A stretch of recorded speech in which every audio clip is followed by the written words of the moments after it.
খুবই এটা সুন্দৰ অনুষ্ঠান চিৰাং জিলা কমিটি এপছু আৰু বিজনী আঞ্চলিক কমিটি এপছুৰ উদ্যোগত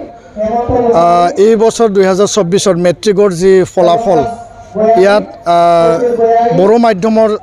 যিগৰাকী ছাত্ৰ ছাত্ৰীয়ে টপ 10 জিলাৰ অধীনত স্থান তেওঁলোকে ল'ব পাৰিছে তেওঁলোকক সম্বৰ্ধনা অনুষ্ঠান ইয়াত এতিয়া চলি আছে আৰু মূলতঃ অসমৰ ভিতৰতে চিৰাং জিলা আটাইতকৈ টপ পজিশ্যন নাম্বাৰ 1 ধাৰাবাহিকভাৱে যোৱা বছৰ আৰু এই বছৰ এই স্থান তেওঁলোকে ল'ব পাৰিছে আৰু এইটো বিটিআৰবাসী অসমবাসীৰ কাৰণে এটা গৌৰৱৰ বিষয় আৰু চিৰাং জিলা যোৱাটো সময়ত কিছুমান বছৰত ন্যূনতম মানে লয়েষ্ট মানে পজিশ্যনত আছিল আৰু ধাৰাবাহিকভাৱে 2 বছৰ এই টপ পজিশ্যনত থকাটো এটা গৌৰৱৰ বিষয় মই চিৰাং জিলাৰ আটাইবিলাক অভিভাৱক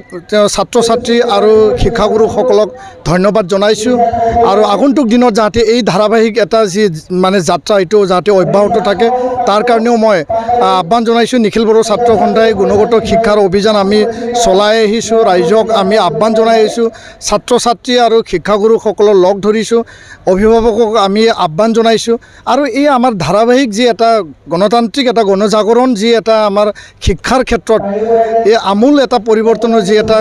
মানে গতি সেইটো তীব্ৰতৰভাৱে চলি থাকিব আৰু আগন্তুক দিনত আমি আশা কৰিছোঁ যে দেশ আৰু অঞ্চল আৰু আমাৰ এই পিছপৰা এই অঞ্চলখন যদি আগুৱাই নিব লাগে তেতিয়াহ'লে মাতৃভাষা মাধ্যম বড়ো মাধ্যম বা আন মাতৃভাষা মাধ্যমত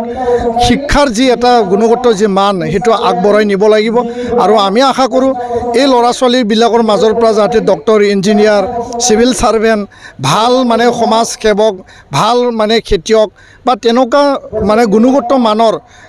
ব্যক্তি যাতে আমি মানে ওলাই নিব পাৰোঁ তাৰ কাৰণে আমি প্ৰচেষ্টা অব্যাহত ৰাখিছোঁ ধন্যবাদ।